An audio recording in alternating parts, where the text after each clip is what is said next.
m'a fait le plaisir de venir nous faire le point sur l'utilisation du passé. Et ensuite, on va aborder les autres points si vous ne voyez pas d'inconvénients. Donc, venez me rejoindre.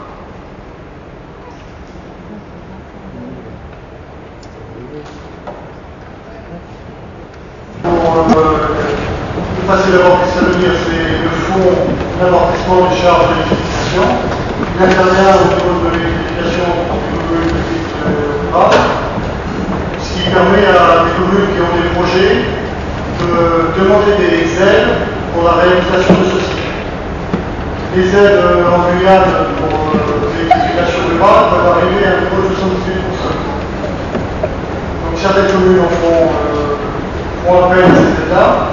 Ce qu'il faut préciser, c'est uniquement les maîtres d'ouvrage publics, c'est-à-dire les collectivités, qui peuvent faire appel au passé. Ce n'est pas un privé. Que ce soit la commune, pour essayer de repérer ces différents secteurs. Et le plus gros secteur qu'on a repéré, c'est lié à la route de Picat Salamanca.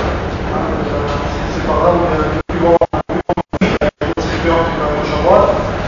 Donc, nous, on a relevé un petit peu ce que nous a dit. Il y a des choses qu'on a oubliées, mais comme ça sera voir au fur et à mesure des années pour que la commune complète un petit peu son réseau d'électrification. Et ce qu'il faut aussi savoir, c'est qu'on essaie de faire attention que les réseaux soient sur le domaine public. On ne rentre pas sur le domaine privé. C'est-à-dire que si vous avez une maison qui se trouve à 200-300 mètres d'une voie publique, vous avez un chemin d'accès privé, propriétaire, vous serez obligé de faire le nécessaire pour retirer les 200-300 mètres de ligne qui seront utiles pour votre encadrement. Des questions?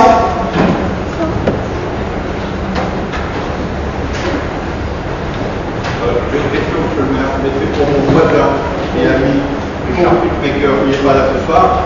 Il habite juste en face de chez moi et il n'a pas l'électricité depuis des années. Moi, je l'ai. La dernière zone qui reste donc à desservir en basse tension.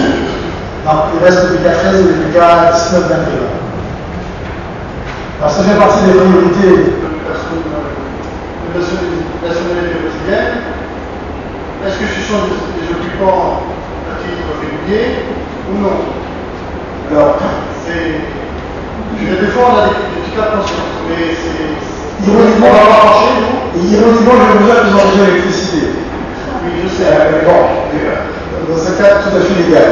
Enfin, nous sommes dans une voie, en fait. Dans un processus où on se compte de régulariser, non pas la situation administrative des personnes, comme ça ne relève pas de la compétence, ça relève de la compétence de la préfecture, et de régulariser les personnes qui sont régularisées. Donc, une régularisation foncière. Donc, nous sommes dans cette phase.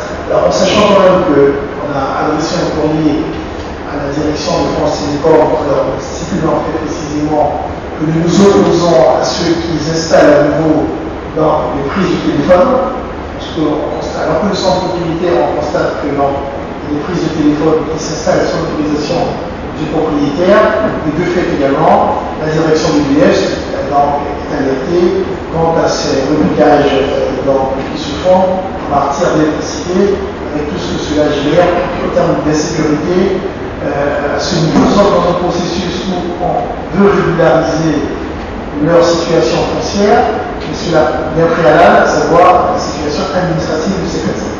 Donc, pour l'instant, effectivement, ce n'est pas encore la priorité, mais tout de même, avant le PK6, il y a sur la piste des compagnons des personnes qui résident légalement sur ces zones. Notamment avec l'installation d'une usine de biomasse qui a permis de construire et qui va débuter prochainement dans cette construction. Donc ça reste là pour identifier cela comme une priorité, indépendamment de ce PK6 qui poserait problème.